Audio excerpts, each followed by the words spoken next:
नमस्कार दोस्तों। स्कूल की हिस्ट्री में हमें पढ़ाया गया है कि दुनिया की सबसे पुरानी सिविलाइजेशन इंडस वैली सिविलाइजेशन है। उसके हड़प्पा और मोहनजोदाड़ो शहर दुनिया के सबसे पुराने शहर हैं। लेकिन अगर भारतीय संस्कृति के अनुसार मैं बात करूं तो दुनिया का सबसे पुराना शहर बनारस को माना जाता है, जिसे खुद भगवान शिव ने बसाया था। इसी बनारस शहर से शुरू होती है हमारी आज की ये कहानी। 8 अक्टूबर 2010 की एक शाम को बनारस के 80 घाट पर पिजेरिया कैफ़े में बुक माई ट्रिप के फाउंडर सुदीप यादव की मुलाकात एक राइटर चित्रा पाठक से होती है। जैसा आप सोच रहे हैं, मैं आपको कोई प्रेम कहानी नहीं सुनाने वाला, ये उससे भी कुछ बढ़कर है। ये कहानी है दो ऐसे लोगों की जो एक दूसरे को पसंद करते हैं, एक दूसरे के साथ सारी बातें शेयर करते हैं, एक दूसरे पर दुनिया में सबसे ज़्यादा भरोसा करते हैं, लेकिन दोनों ने अपने लिए बात करने और मिलने के लिए साल में बस एक ही दिन तय कर रखा है। तू समझा? हाँ। नहीं, तू समझा नहीं। आइए जानते हैं इस अनोखी कहानी को। दोस्तों, हमारी आज की ये कहानी शुरू ही नहीं होती अगर उस दिन उस पिजेरिया कैफे में ज़्यादा भीड़ ना होती। ज़्यादा भीड़ होने की वजह से वेटर ने उन दोनों को एक साथ बिठा दिया था, जबकि वे दोनों ही अकेले बैठना चाहते थे। लेकिन ज़्यादा भीड़ होने की वजह से दोनों को साथ में बैठना पड़ा। बातचीत के दौरान दोनों का एक दूसरे से परिचय होता है। चित्रा पाठक एक 26-27 साल की तलाकशुदा महिला थी, जो रहने वाली तो भोपाल की थी, लेकिन अपने काम के सिलसिले में दिल्ली शिफ्ट हो गई थी।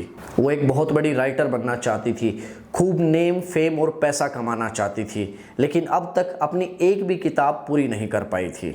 जबकि सुदीप एक 25 साल का सक्सेसफुल एंटरप्रेन्योर था, जिसने अपने शेयर मार्केट के इंटरेस्ट की वजह से 12th के बाद से पढ़ाई छोड़ दी थी। उसके बाद घर वालों की नाराज़गी की वजह से अपने लखनऊ के घर को छोड़कर मुंबई चला गया था। जिस समय तक उसके दोस्त कुछ लाख रुपए की सालाना पैकेज की नौकरी के इंटरव्यू दे रहे थे, तब तक वो शेयर मार्केट में इन्वेस्ट करके करोड़ों रुपए कमा चुका था।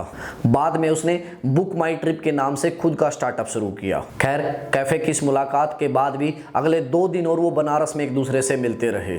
इस दौरान उन दोनों के बीच एक रिश्ते की शुरुआत हो जाती है, एक ऐसा रिश्ता जिसे उन दोनों ने कोई नाम नहीं दिया। अपनी आखिरी मुलाकात के दिन जब सुदीप चित्रा से दोबारा मिलने की बात करता है तो उसे अगले साल की 10 अक्टूबर का टाइम दे देती है।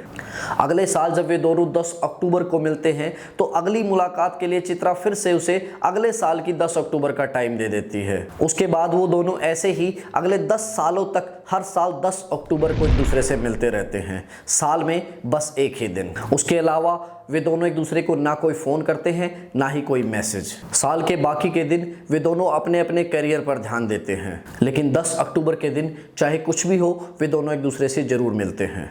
पूरी दुनिया को भुलाकर एक दूसरे के लिए कुछ पल निकालते हैं और पूरे साल भर की बातें करते हैं। कितना अजीब है ना, अपनी बिजी लाइफ से साल का एक दिन किसी के नाम कर देना, और कितना खास भी। ये किताब हमें बताती है कि कभी कभी हम प्यार को रिश्तों में बांधकर उसकी अहमियत को खो देते हैं। ऐसा करके हम अपने प्रेमी के पर्सनल स्पेस और उसकी आज़ादी को ख़त्म कर देते हैं। कुल मिलाकर ये किताब प्यार के एक अलग ही रूप को दिखाती है। दिव्य प्रकाश दुबे जी ने इस किताब में प्यार की एक अलग ही दुनिया को दिखाया है। फिल्मी प्यार की दुनिया से अलग होकर एक ऐसा प्यार जिसे जताया नहीं जा सकता, बस महसूस किया जा सकता है। ये एक बहुत ही अनोखी कहानी है जो शुरुआत से अंत तक आपको बांधे रखती है। लेखक का कहानी लिखने का अंदाज बहुत ही शानदार है। मैंने आज तक जितनी भी किताबें पढ़ी हैं, उनमें ये पहली किताब है जिसमें 2 बार प्रस्तावना लिखी गई है, एक किताब के शुरुआत में और दूसरी किताब के अंत में। दिव्य प्रकाश दुबे जी को नई वाली हिंदी का लेखक ऐसे ही नहीं कहा जाता, ये बात उनकी किताबों में देखने को भी मिलती है। आप जब भी उनकी कोई किताब पढ़ेंगे तो आपको इतनी सरल भाषा उसमें मिलेगी कि आपको पढ़ने में कोई भी परेशानी नहीं होगी। इससे पहले भी हम उनकी एक किताब मसाला चाय का रिव्यू कर चुके हैं। अगर आप जानना चाहते हैं कि सेक्स एजुकेशन हमारे बच्चों के लिए क्यों ज़रूरी है, तो आपको हमारी मसाला चाय वाली ये वीडियो ज़रूर देखनी चाहिए। दोस्तों, अगर आप इस किताब को पढ़ना चाहते हैं तो आप इसे अपने नज़दीकी बुक सेलर से ख़रीद सकते हैं या फिर ऑनलाइन भी ऑर्डर कर सकते हैं। इसका ऑनलाइन लिंक नीचे डिस्क्रिप्शन में दिया गया है। दोस्तों, अगर आप बुक्स पढ़ने के शौकीन हैं और इस तरह की और बुक्स के बारे में जानना चाहते हैं तो जुड़े रहिए हमसे और बुक्स पढ़ना शुरू कीजिए। धन्यवाद।